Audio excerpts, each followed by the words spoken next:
Cancer is the second leading cause of death, killing more than 9.6 million people worldwide last year. Of course, the term cancer is a little vague, as there are many different types of cancer. Let's take a look at some of the most deadly cancers we can experience. Of all the cancer types, lung cancer kills more people across the globe than any other type of cancer. In 2018, 2 million new cases of lung cancer were diagnosed, and of these, 1.8 million people died. Lung cancer is so lethal because most people do not even realize that they have lung cancer until it's already advanced to a more deadly stage. Of course, smoking accounts for 80% of all lung cancer cases, and your risk goes up the more you smoke and the longer you maintain your habit. But this doesn't mean you're safe just because you've never smoked. Breathing in toxic substances of any kind raises your risk too.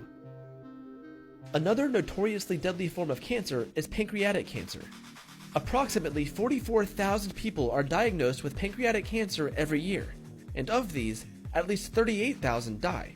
The pancreas is located deep in the back of the abdomen, which makes detecting pancreatic cancer a big problem.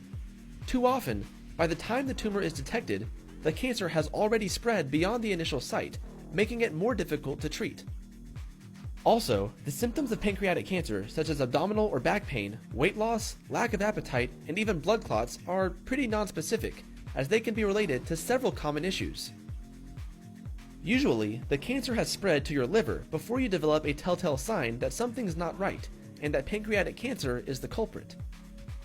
Brain cancer may not be on your radar the way other types of cancer are, but you should know that it is one of the deadliest forms of cancer.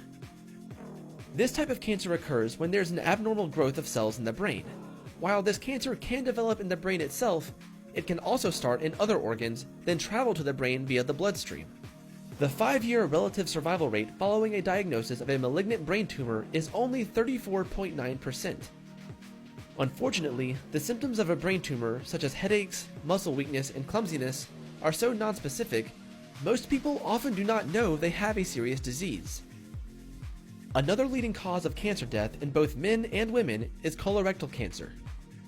An estimated 51,000 deaths will be attributed to colorectal cancer just this year.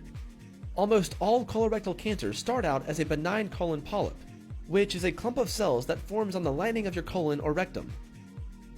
Only 1 in 10 polyps will ever become a cancer, and it usually takes about 10 to 15 years for the cancer to form.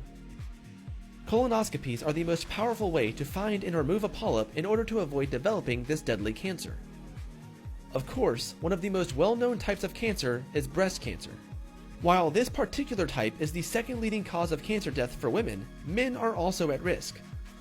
An estimated 42,260 people will die of breast cancer just this year. Your family history plays a big role here. If a family member has had ovarian or breast cancer, your risk increases. If the relative diagnosed developed breast cancer before the age of 50, your chances are even greater. Some cancers are harder to detect than others. Regardless, it's important to have discussions about tests with your doctor in order to minimize your chances of being caught off guard by one of these deadly diseases.